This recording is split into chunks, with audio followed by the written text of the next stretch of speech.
Blindspot, Hidden Biases of Good People by Mazrin R. Banaji and Anthony G. Greenwald delves into the unconscious biases that shape our decisions and behaviors, often without our awareness.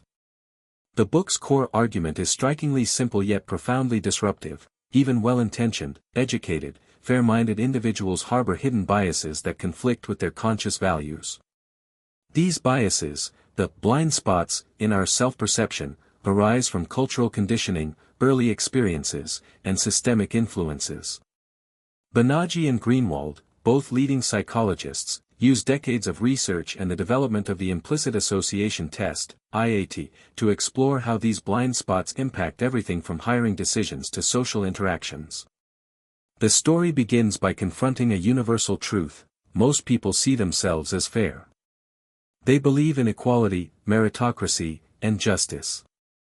Yet, the authors skillfully challenge this self-image, guiding readers into the realm of implicit social cognition. A field that explores how mental processes outside our conscious awareness influence our judgments.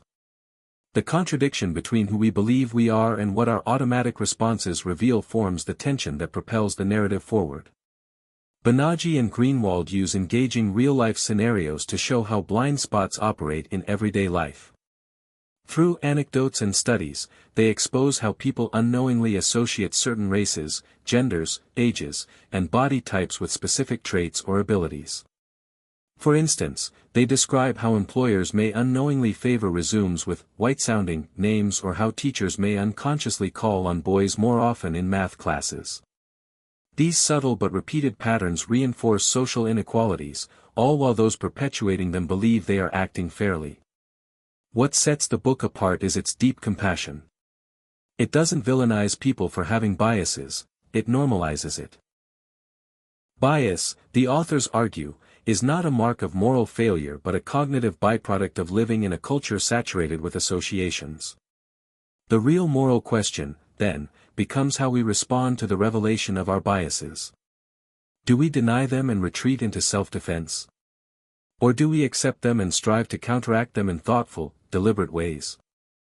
Throughout the book, the Implicit Association Test serves as both a plot device and a psychological tool.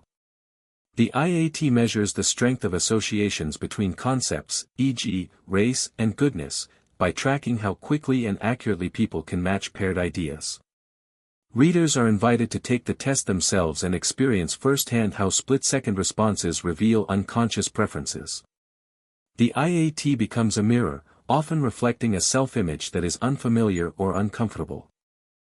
As the narrative unfolds, Banaji and Greenwald examine the implications of blind spots in specific arenas: hiring, education, policing, politics, and healthcare. Each domain is portrayed like a microcosm of the larger societal pattern. In healthcare, for example, doctors may unconsciously underestimate the pain levels of black patients, leading to undertreatment. In the justice system, implicit racial biases can influence jury decisions and police behavior, sometimes with fatal consequences. These are not isolated failures, they are systemic echoes of unexamined bias. The storytelling is enriched by the author's willingness to examine their own blind spots. Banaji reflects on her own biases as a woman of color and a scientist, adding layers of humility and credibility. This vulnerability invites readers to drop their defenses and approach the subject with openness rather than guilt. It's not about blame, it's about awareness and responsibility. The book also touches on the brain's architecture, how it seeks shortcuts, patterns, and heuristics to process the overwhelming flood of sensory data. These shortcuts, while efficient, are fertile ground for bias. The human tendency to categorize, us versus them, safe versus dangerous, familiar versus foreign, is not inherently malicious, but it can lead to discriminatory outcomes when left unchecked. This biological realism reinforces the need for intentional strategies to override automatic responses. Banaji and Greenwald introduce the concept of mind bugs, systematic errors in thinking that affect how we perceive, remember, and judge. These bugs are persistent and often invisible, but they can be debugged. The authors liken the process to using antivirus software on a computer. You may not be able to delete the virus entirely, but you can detect and quarantine its effects with vigilance and tools. Interspersed throughout are strategies for self-correction. These range from diversifying one's social and professional environments to implementing structural changes in organizations, such as anonymizing resumes during recruitment or setting up blind auditions for musicians. The authors argue that because biases are largely automatic, the solutions must be proactive, not reactive. Systems need to be designed to nudge people toward equity, much like seatbelt laws or anti-smoking campaigns changed behaviors over time. In exploring solutions, the book strikes a balance between optimism and realism. It acknowledges that deep, structural changes are hard and slow. Yet, it also offers hope that awareness can lead to progress.